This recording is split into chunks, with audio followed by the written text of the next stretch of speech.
ఏపీలో పార్టీ బలోపేతానికి బీజేపీ కొత్త స్కెచ్ వేస్తోందా? పార్టీ పటిష్టత కోసం నాయకత్వ మార్పు అనివార్యమైందా?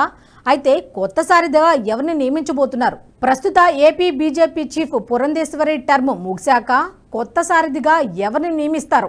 బీజేపీని అభిమానించే వారి నుంచి ఫాలోవర్స్ నుంచి సామాన్యుల వరకు అందరి మధ్యలో మెదులుతున్న ప్రశ్నలివి. అసెంబ్లీ ఎన్నికల్లో గతానికి భిన్నంగా బీజేపీ ప్రజల అభిమానాన్ని చూరగొన్నప్పటికీ ఆ మాత్రం సరిపోదు అంటుందట అధిష్టానం.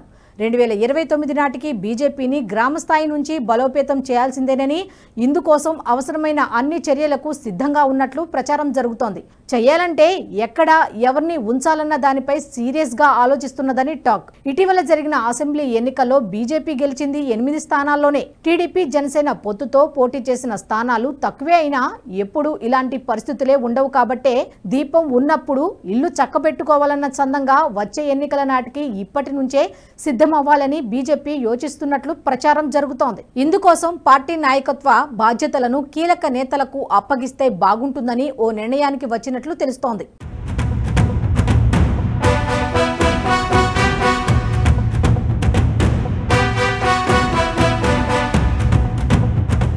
ప్రస్తుతం బీజేపీలో ఉన్న సీనియర్లు అందరినీ సార్ట్అవుట్ చేసిన తర్వాత రెడ్డి సామాజిక వర్గం నేతకు పార్టీ పగ్గాలు అప్పగిస్తే అన్ని విధాలా శ్రేయస్కరమని అధినాయకత్వం యోచిస్తున్నట్లు తెలుస్తోంది.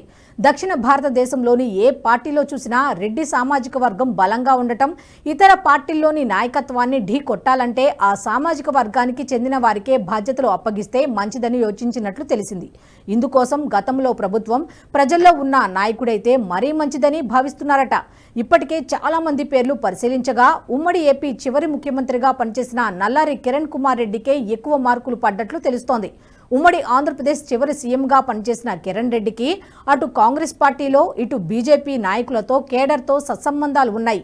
ఓవైపు తన సామాజిక వర్గాన్ని పెంచి పోషించుకుంటూనే ఇతర సామాజిక వర్గాల ప్రజలను సైతం ఆకర్షించే టాలెంట్ ఉన్న వ్యక్తి కావడం ఆయనకు కలిసి వచ్చే అంశమని సన్నిహితులు చెబుతున్నారు. ఇక పార్టీ సారథి బాధ్యతలు నిర్వర్తించే వ్యక్తి ఖర్చు విషయంలోనూ ఏమాత్రం వెనుకడు వేయకుంటేనే అన్ని విధాలా శ్రేయస్కరమని హైకమాండ్ భావిస్తుందట.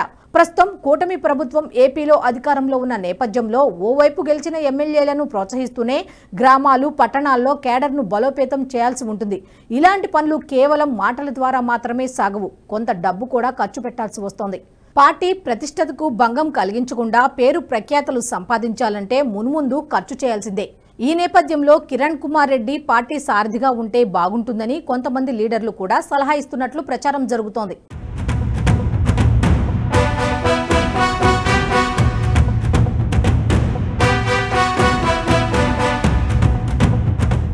రాయలసీమకు చెందిన నేతలు అన్నింటికీ సై అంటే సై అంటారన్న పేరుంది. అగ్రెసివ్ నేచర్ కలిగిన నేతలైతే ప్రజా ఉద్యమాల్లోనూ భాగస్వాములు కావడం సులువవుతుంది. కిరణ్ కుమార్ రెడ్డి సీఎంగా పనిచేసిన సమయంలో అనేక సాహసోపేత నిర్ణయాలు తీసుకున్నారన్న పేరుంది. తెలంగాణ ఉద్యమం ఉవ్వెత్తున ఎగిసిపడుతున్న సమయంలో నిరుద్యోగులను శాంతిపరిచేందుకు వెంటనే గ్రూప్ 1, 2 నోటిఫికేషన్లు ఇచ్చి పరీక్షలు కూడా నిర్వహించారు. ఉద్యమం పీక్ స్టేజ్లో ఉన్నా తన వైపు తిప్పుకునేలా కొన్ని ప్రణాళికలు వేసి సక్సెస్ అయ్యారు. తెలంగాణ రాష్ట్రం ఏర్పాటైతే కరెంటే ఉండదని, అంతా చీకటిమయమే అంటూ ప్రచారం చేసి కొందరిని ఆలోచింపజేశారు. ఆయన ప్లాన్ వర్కౌట్ కాకపోయినా జనాల దృష్టి మళ్లించడంలో రాజకీయ చాణక్య నీతిని తెలిసిన వ్యక్తిగా కిరణ్ కుమార్ రెడ్డికి పేరుంది. మారిన రాజకీయాల నేపథ్యంలో ఆయన కొన్ని సంవత్సరాలు సైలెంట్ గా ఉన్నప్పటికీ ఇటీవలి పార్లమెంట్ ఎన్నికల ముందు బీజేపీలోకి ఎంట్రీ ఇచ్చి రాజంపేట నుంచి లోక్సభకు పోటీ చేశారు. ఆ ఎన్నికల్లో స్వల్ప ఓట్ల తేడాతో ఓడిపోయినా అధిష్టానం తనపై ఉంచిన నమ్మకాన్ని వమ్ము చేయలేదు. కిరణ్ కుమార్ రెడ్డి ఒకవేళ గెలిస్తే కేంద్ర మంత్రి అయ్యేవారని ప్రచారం జరగడానికి కారణం కూడా అదే అంటున్నారు.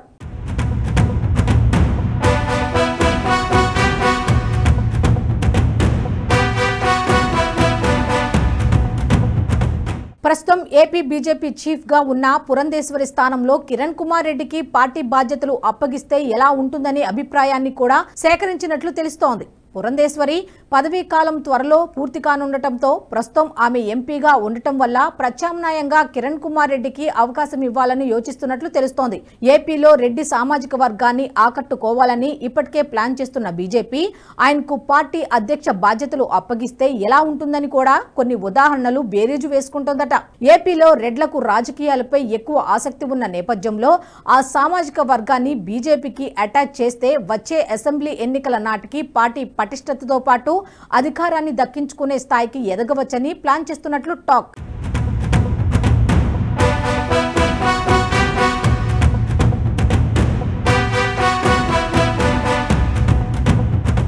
ఈ వీడియో మీకు నచ్చినట్టయితే లైక్ చేయండి, 10 మందికి షేర్ చేయండి. అలాగే కామెంట్ల రూపంలో మీ అభిప్రాయాలను మాతో పంచుకోండి. Nationalist hub group of channels ను సబ్స్క్రైబ్ చేసుకుని తెలుగునాట జాతీయవాద జర్నలిజాన్ని ప్రోత్సహించండి. ఈ వీడియో కింద ఉన్న బెల్ ఐకాన్ పై క్లిక్ చేయడం మర్చిపోవద్దు.